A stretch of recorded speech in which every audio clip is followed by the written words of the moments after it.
Have you ever loved someone so deeply that you ignored the way they slowly stopped reaching for your hand? The way they answered your messages a little later each time?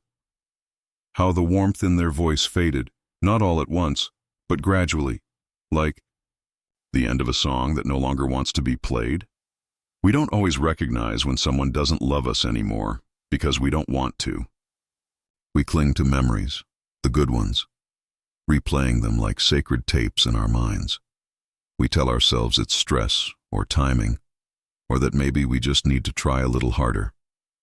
But Carl Jung once said, "People will do anything, no matter how absurd, to avoid facing their own souls." And sometimes that means we'll do anything to avoid facing the truth, that we are holding on to someone who has already emotionally let us go. Let's pause here. When was the last time you felt truly seen by this person? Not just tolerated, not just physically present, but seen, cherished, and deeply understood? Because when someone loves you, they reach for you, not just with their hands, but with their soul. And when they don't, you feel it, even if you don't yet have the courage to name it. According to Jung, the unconscious mind doesn't shout, it whispers. Through our dreams, our emotional triggers, our silence, that tightening in your chest when they ignore your needs, that's not just disappointment. That's your unconscious trying to tell you something isn't right. That ache in your gut when they cancel plans last minute, again and again. That's your soul quietly asking, why are you settling for this? Jung believed that the psyche longs for balance, and that imbalance causes suffering. When love becomes one-sided, it creates an emotional distortion, a fracture within the self. You begin to perform, to prove, to earn. But love is not earned through exhaustion.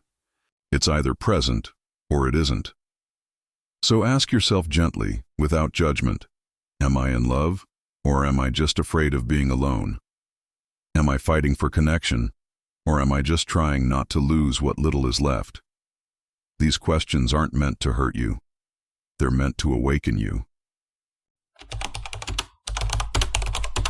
One of the most painful things to experience is emotional disconnection while still physically close.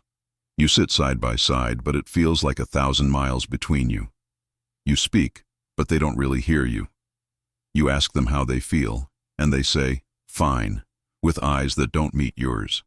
Jung would call this a rupture of the self, a place where what you know deep down doesn't match what you allow yourself to believe. In this tension, many people suppress their inner voice. They compromise, appease, adapt. But every time you swallow your truth to keep someone in your life, you abandon a part of yourself. And abandonment of the self is the most devastating loss of all. Here's the truth. When someone loves you, you don't have to beg for clarity. You don't have to guess what you mean to them. You don't have to keep reminding them how to care. Love shows itself in consistency, in presence, in effort.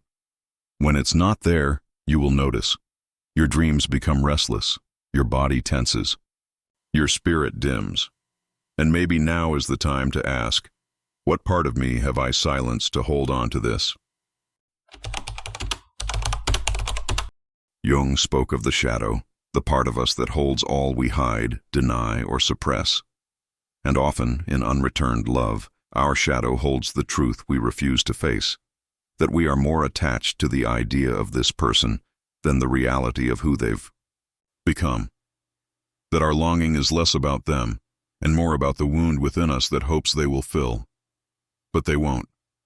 Not because you're not lovable, not because you're not enough, but because it's not their job to complete you. True healing begins when you stop trying to change someone else's heart and start tending to your own. What illusion are you still clinging to? Is it the hope that they'll change? Or is it the belief that your worth depends on whether or not they do? The illusion will keep you circling in pain, but the truth will set you free. When you choose you, the path to wholeness. Individuation, Jung's core concept, is the process of becoming whole, of integrating all parts of yourself, including those you've abandoned in the name of someone else's comfort.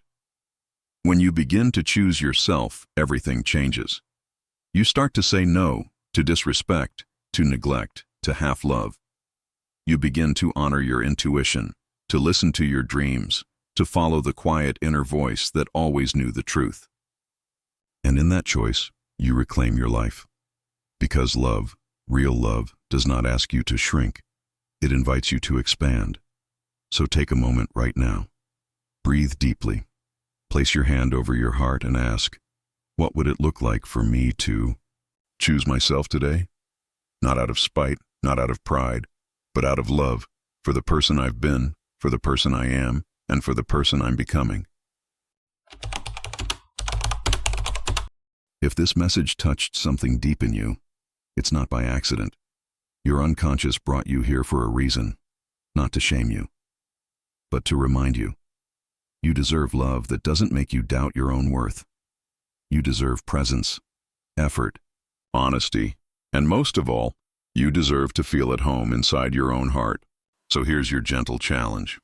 Tonight, write down 3 ways you've abandoned yourself for someone who couldn't meet you in love.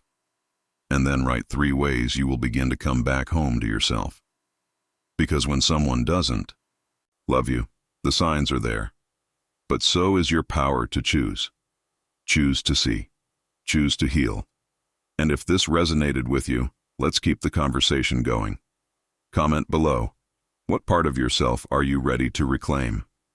And don't forget to like and subscribe, because we're building a space here for deep healing, soulful reflection, and conscious growth. You're not alone, and you are so deeply worthy of love, starting with your own.